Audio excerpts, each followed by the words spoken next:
Saudara-saudara yang dikasihi Tuhan Yesus, damai sejahtera Allah kiranya menyertai kita dimanapun kita berada.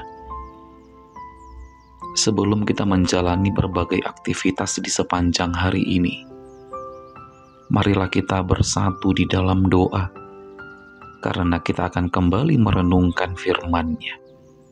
Kita berdoa. Bapa kami yang di surga, Sang Gembala yang baik, Tuhan yang tetap memberkati. Saat ini kami ingin kembali mendengarkan firman-Mu. Berfirmanlah ya Tuhan, karena kami membutuhkan firman-Mu dalam hidup ini. Di dalam nama Yesus Kristus Tuhan kami berdoa kepadamu. Amin. Firman Tuhan yang menjadi renungan bagi kita di hari ini tertulis di dalam Kejadian 35 ayat 3. Marilah kita bersiap dan pergi ke Betel. Aku akan membuat mezbah di situ bagi Allah yang telah menjawab aku pada masa kesesakanku dan yang telah menyertai aku di jalan yang kutempuh. Amin. Demikianlah sabda firman Tuhan bagi kita di hari ini. Saudara-saudara yang dikasihi Tuhan, mungkin ada di antara kita yang bertanya-tanya, ayat renungan harian di hari ini berlatar belakang tentang apa?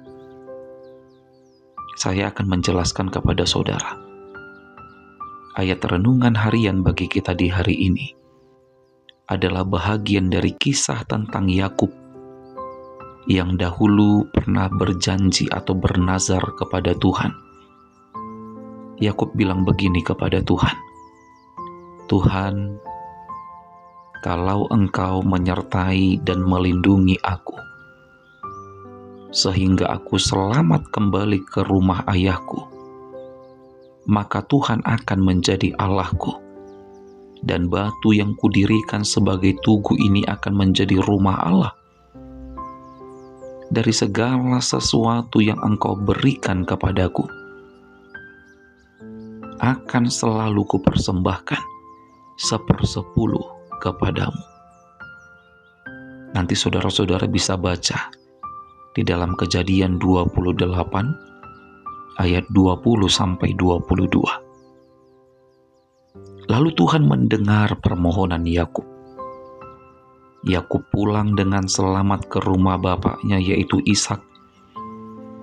Dan di dalam Kejadian 35 ayat 1, Tuhan menagih janji atau nazar yang pernah diucapkan oleh Yakub. Dan di dalam ayat renungan harian bagi kita di hari ini, Yakub menepati nazar atau janji yang pernah dia janjikan kepada Tuhan. Saudara-saudara, dalam hidup ini, kita juga mungkin punya nazar atau janji yang pernah kita ucapkan kepada Tuhan. Mungkin kita ada yang pernah bernazar, Tuhan, kalau aku nanti mendapatkan pekerjaan, maka gaji pertamaku akan kupersembahkan ke gereja. Tuhan, kalau nanti aku lulus P3K, aku akan memberi 1/10 dari gaji pertamaku untuk Tuhan. Tuhan, nanti kalau anakku diterima menjadi polisi atau tentara, aku akan memberikan bantuan untuk merenovasi gereja di kampungku.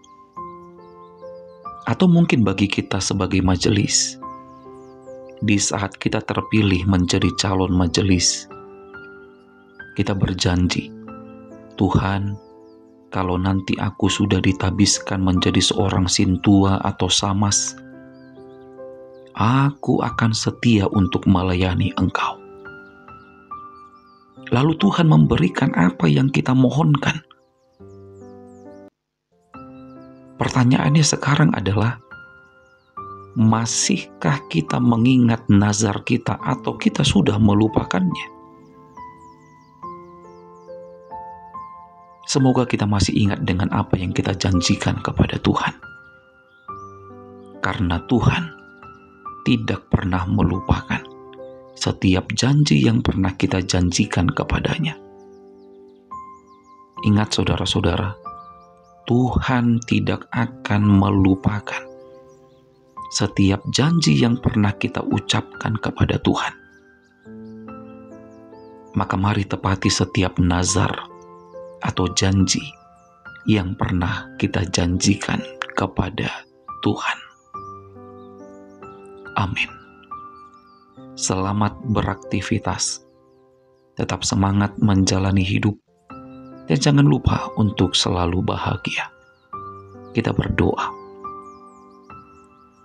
Tuhan Allah Bapa kami yang di surga, kami bersyukur atas firman-Mu yang boleh kembali menyapa kami di hari ini.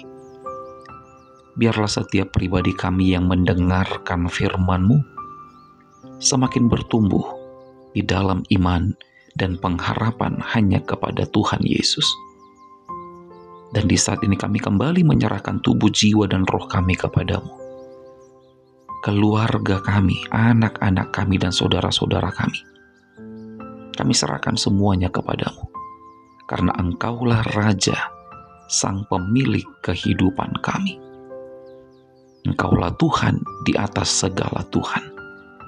Di dalam nama Yesus, kami berdoa. Terimalah berkat dari Tuhan Allah, kasih karunia Tuhan Yesus Kristus, dan kasih setia Allah Bapa, serta persekutuan Roh Kudus, kiranya menyertai saudara sekalian. Amin.